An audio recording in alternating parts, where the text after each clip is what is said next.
let's say you just finished the paladins here and you killed enders. So you got a nice sword, the Sword of Justice, but you already have a very good sword, the Everburn Blade. And you're wondering which one of these two-handed swords you should use.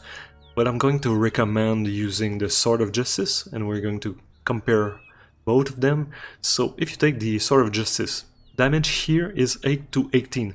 If you see 6 to 16, it's because your strength is 17, which is the normal number. Here I have 21 because of the Elixir of Hill Giant Strength.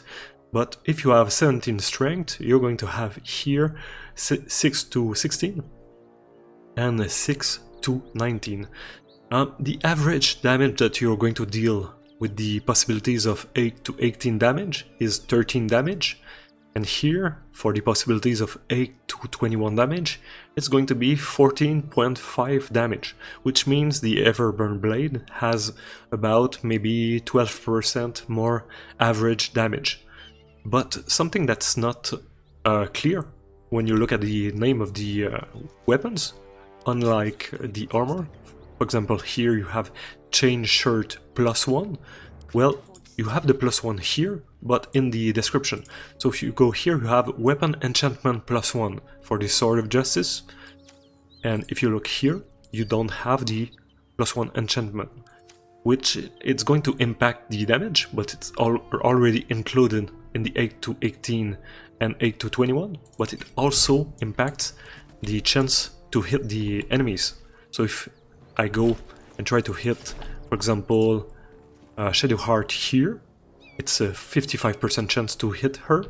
If I take the Sword of Justice, which is a +1 weapon, it's going to be 60% instead of 55%. And that chance to hit the enemies is probably the thing that impacts the most the ease that you will have to get through Act 1. It's one of the most important things. It's much more important to increase your chance to hit the enemies by 5% than to increase your average damage, especially with a two-handed weapon, because the two-handed weapons in Act 1 will have a tendency to deal more damage than the HP that is left on the enemies. For example, here around the paladins, you're going to have the gnolls. There's gnolls here and here. They have maybe 25 HP, 30 HP maybe, and you have a tendency to hit one time with your damage boosted, and then the second time you hit them, they have maybe 8, 9, 10, 11 HP left, and doing 13 versus 14.5 damage makes no difference because their HP is less than than the 14.5. Another thing that is pretty good with the Sword of Sword of Justice, if you look at the skills that are linked to the sword, here proficiency with this weapon unlocks 3 skills. Here the 3 same skills, but you also have Tears Protection. And if we look here, Tears Protection, it's the same thing as the Priest spell. The Priest spell is here. I'm going to show you spellbook. With the Shadowheart, you have Shield of Fate, which is a concentration spell, and with my Priest myself, I tend to use more Bless, which I find better than Shield of Fate, and you can only use one concentration spell at a time. But with a Paladin and with a Warrior, you don't use concentration spells, well, normally, so it's a pretty good use of your concentration slot. So I'm going to show you the difference that it makes. For example, here with my Paladin, I have a 16 armor class. With a Warrior, with the same items, you could get to 17 easily. If I go from 16 to 18, for example here. I'm just going to show you the chances to hit with my guy here. I have a 50% chance to hit my Paladin.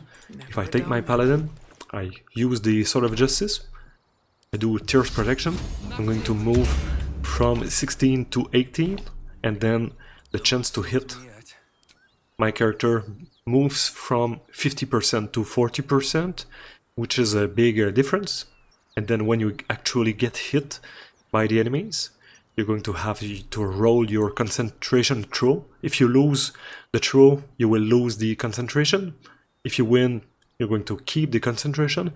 But even if you lose the concentration throw, it's no problem because Tears Protection is short rest. So you can basically use it before every big fight in Act 1. So for example here, let's say I lose it, I'm just going to lose it. Enemy attacks me. I'm harder to hit because of concentration throw was successful, so I still have it. But let's say I lost it. Well, after the fight, I'm going to do a short rest, and then I can again use Tears Protection to just boost my AC again. So it makes a big difference. Make sure to use it with your character that has the most AC, so paladin or warrior, and becomes a very good sword. So for those two reasons, the chance to hit that is improved and the boost to your own AC, I suggest using Sword of Justice and not Everburn Blade when you get the new sword here. Thanks for watching.